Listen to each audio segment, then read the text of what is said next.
This is Jazz Casual, and I'm Ralph Gleason, and our guests in this session of Jazz Casual are the Modern Jazz Quartet, a group that's been together for a little over 10 years, and during that time has done a very great deal to take jazz out of the nightclubs and dance halls and bring it to the concert hall. John Lewis, thank you for being with us today. I'm delighted to have the MJQ here. What was the name of that tune you just played? The last piece we played was entitled The Golden Striker. That's from a motion picture score? Yes, called No Sun in Venice in this country. It seems to me that you have been one of the persons, and the group has been one of the groups that has done a great deal with motion picture music and utilizing jazz. In recent years, I think. Has this been a particular problem for you? Has you had... Not a problem. It takes up a lot of time and ideas and energy, but I think it's a very wonderful thing. It's that they use music, which is really a contemporary music invented in our time, to use with a contemporary art, motion pictures. Have you ever had to use it in a contemporary art, motion pictures, to denote a situation that was not particularly contemporary? Let's see. No, not so far. No. Would that be a problem? Yes, I think so. And you think that jazz is better used in a modern sense, contemporary sense, in films exclusively, then? Almost so, unless, you know, there are perhaps older players, say, you could use New Orleans music, for example, in something connected with older things like that, if it was used very... How many film scores have you done now? Let's see, now 3 large ones and then a little small one for the UN called Exposure. Has the quartet appeared in all of these? No, the quartet has made the music for 2 of the large ones, No Sun in Venice and Ours Against Tomorrow. Now, when you do these, do you ordinarily have a chance to work with the actual film as it's being shot, or how do you start composing the music for them?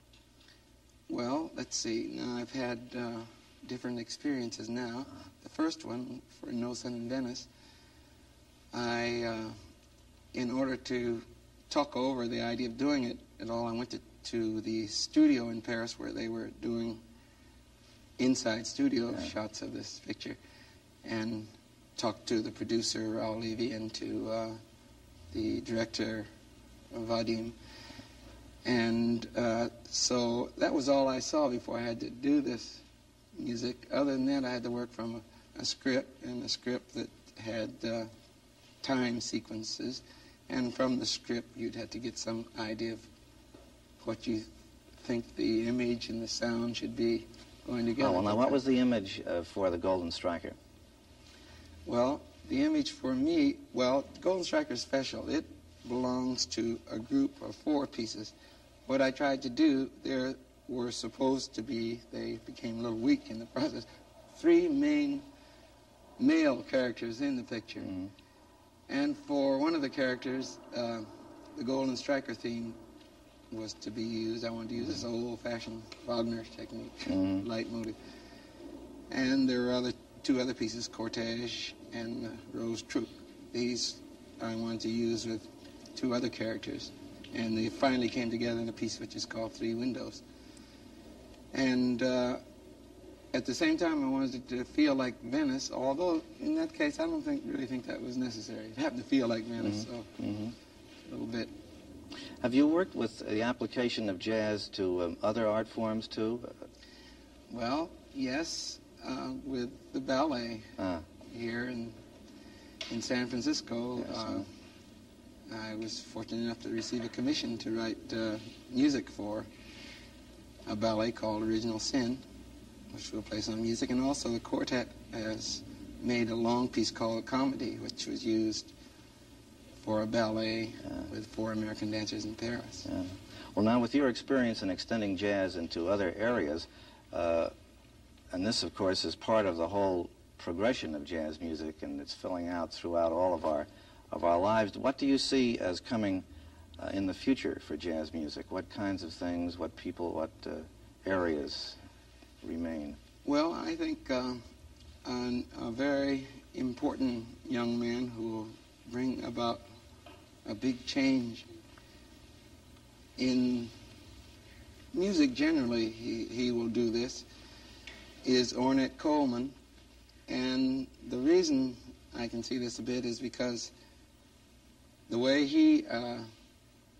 his plan of playing, the way he plays, is closer to something which is, I guess originated either in the 20s or 30s and since this time, while the way we play is older and much more related to, at least the way of playing to older 19th century music.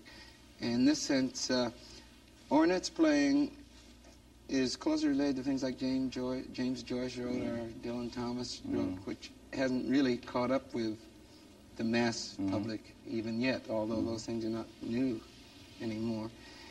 But I think that what he does and what other people can do with this, if they truly understand what he's after and doing, will be very important on many things other than just listening jazz. But I think that should be very useful for many movies.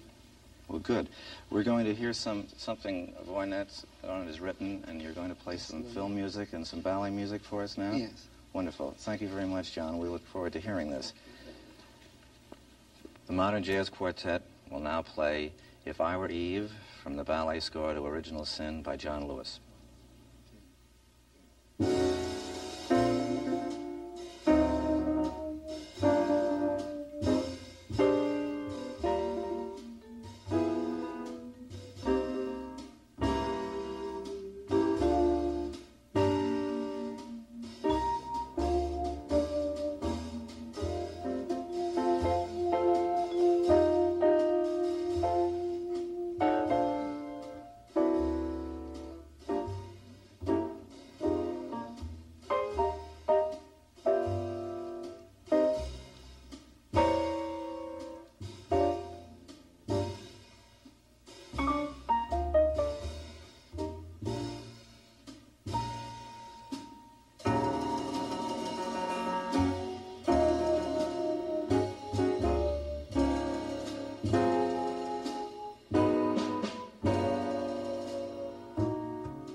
The next piece that we would like to play for you is part of a new film score for a picture entitled The Milano Story. It's an Italian film, and this piece is entitled Winter Tale.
It's inherent in the point of view of jazz musicians that they should continually attempt to expand the basis of jazz so that it's used in other art forms, applied to other things such as films and ballet.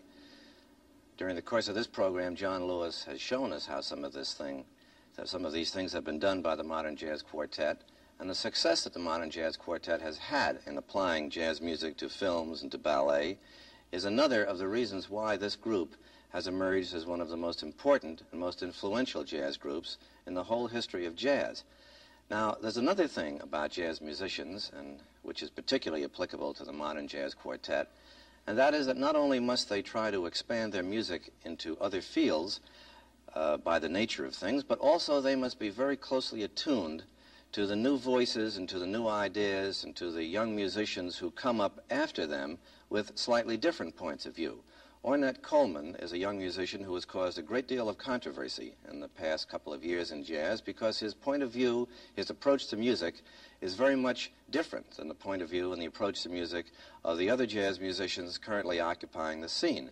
It is to the credit of the Modern Jazz Quartet and to John Lewis that they have seen the importance of a man like Ornette Coleman and have attempted to bring some of his music into their own repertoire. And now John will tell you about a tune by Ornette Coleman. The next piece is a composition of Ornette Coleman's that I mentioned earlier, and it's entitled Lonely Woman.